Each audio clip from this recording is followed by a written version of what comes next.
माझा आज आहे बर्थडे आणि बर्थडेसाठी मीच माझ्यासाठी केक बनवला आणि एवढा आनंद होत होता हा केक पाहून मला की खरंच खूप मस्त झाला होता आणि एकदम स्वस्तात मस्त घरच्या घरी कसा बनवला तर ते म्हटलं तुमच्याबरोबर शेअर केलंच पाहिजे. तर स्पॉन्ज मी बेक करून घेतला होता आणि रसमलाई जी आहे ती मी घरीच बनवली होती इन्स्टंटमध्ये. आता इन्स्टंट रसमलाई जर पाहिजे असेल तुम्हाला त्याची रेसिपी तर मला कमेंट करून नक्कीच सांगा.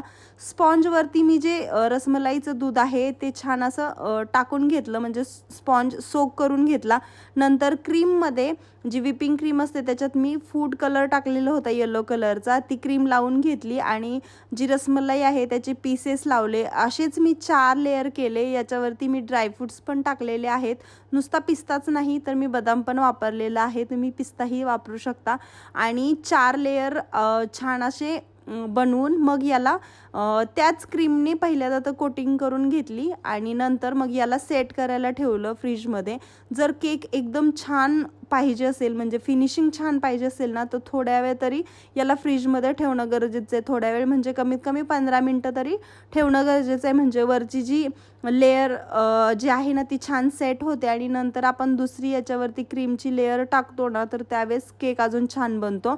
15-20 मिनटं झाले की मग नंतर मग आपल्याला परत व्हिप करायची दुसरी क्रीम. तर मी इथं व्हिप करताना ना ह्याच्यामध्ये पिंक कलर टाकला होता, कारण मला हा पिंक कलरमध्ये पाहिजे होता म्हणून.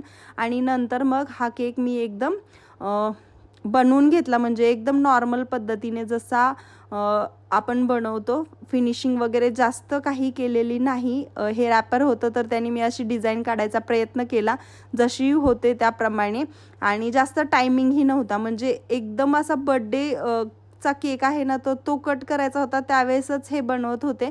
फ्रीजमध्ये त्याच्या अगोदर मी हा केक आहे तर तो 2 तासासाठी सेट करण्यासाठी ठेवला होता आणि नंतर मी याला वरची जी क्रीम आहे ती लावून घेतली. आता हे बघा, हे स्टिकर्स आहेत ना, हे मी प्रिंट करून आणले होते. तर आपले कागदाचेच आहेत हे, जसे शॉपमध्ये मिळतात तसे नाही. मी एकदम प्रिंटरमध्ये, म्हणजे स्वस्तात मस्त म्हणू शकतो, किंवा जर प्रिंटर घरी असेल तर लगेच निघतील हे.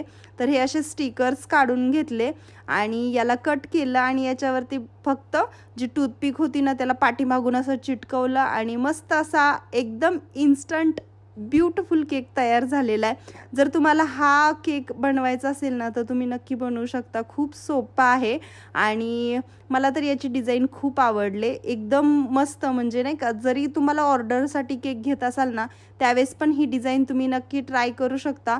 त्यांच्यासाठी ही स्वस्त असेल आणि तुम्हाला पण बनवायला एकदम इझी असेल.